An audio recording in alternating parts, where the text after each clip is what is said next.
Hello, hello. Thank you for joining me today. Dana here. Today I will be showing you how to make this cute Christmas card using a couple of pieces from the new Merry and Bright set from Spellbinders. As always, there will be affiliate links down below. If you choose to shop through these links, it does help support me and I do greatly appreciate it. If you haven't already, please go ahead and follow me over on Instagram. I don't video every project I make, but I do post pictures over there. Now let's get on to the making. To start off this card, I took a piece of cardstock from the Warm Craft Stock collection from Tim Holtz, and I ran that through my Platinum 6 machine with the Peppermint Stripes embossing folder.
Then to give it a more aged look, I went ahead and sanded off some of the color. That is the great thing about this craft stock, is the color is actually just printed onto craft paper.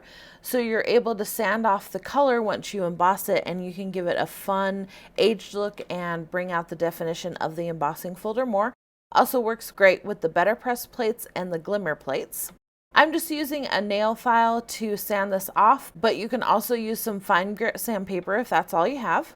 I buy these little files in bulk because I'm a licensed cosmetologist, so they're cheaper. They end up being a little bit cheaper than sandpaper.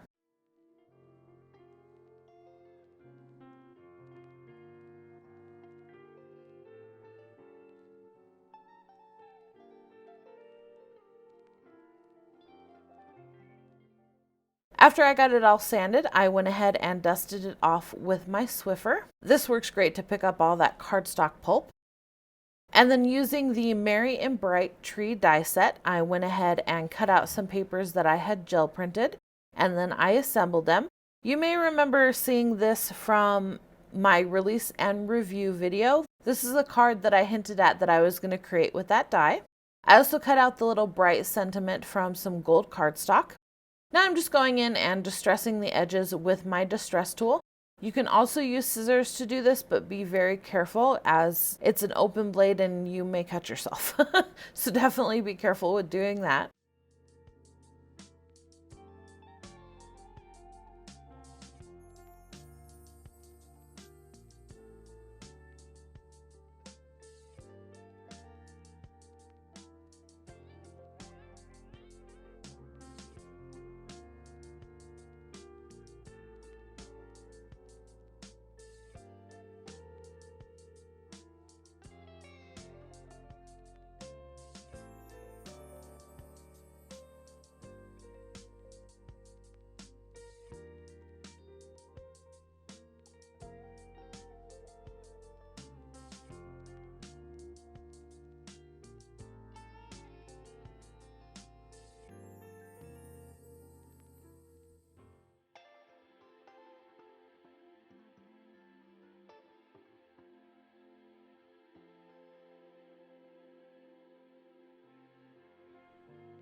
Then using my Barely Arts glue, I went ahead and glued that panel onto a craft A2 card base.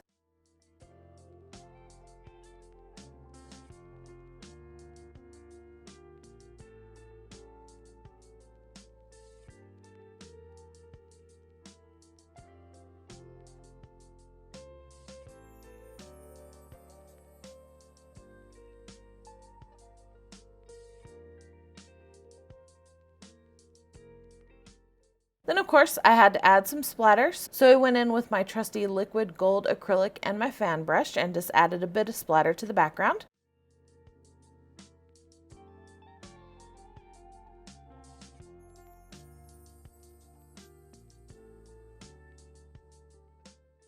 Once the splatter was dry, I glued on the tree with my Bearly Arts glue.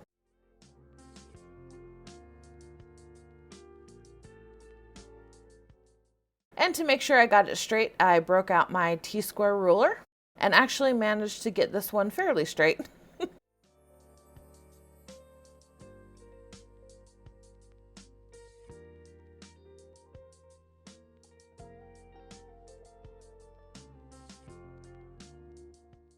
And then I added the little bright sentiment on the bottom of the tree there.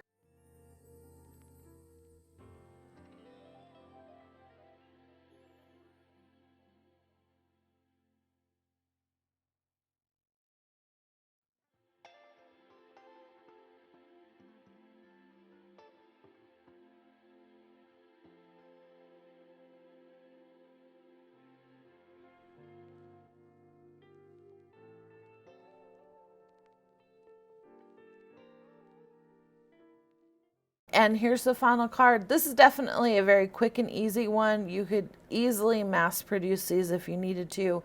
You could always skip distressing the edges or the splatter or both if you wanted to. The card would still look great without. If you haven't already, please go ahead and pamper that like button. I do appreciate it, and it does help send out my videos to others who may enjoy them. And as always, take some time to pamper your inner goddess, and I will see you in the next one.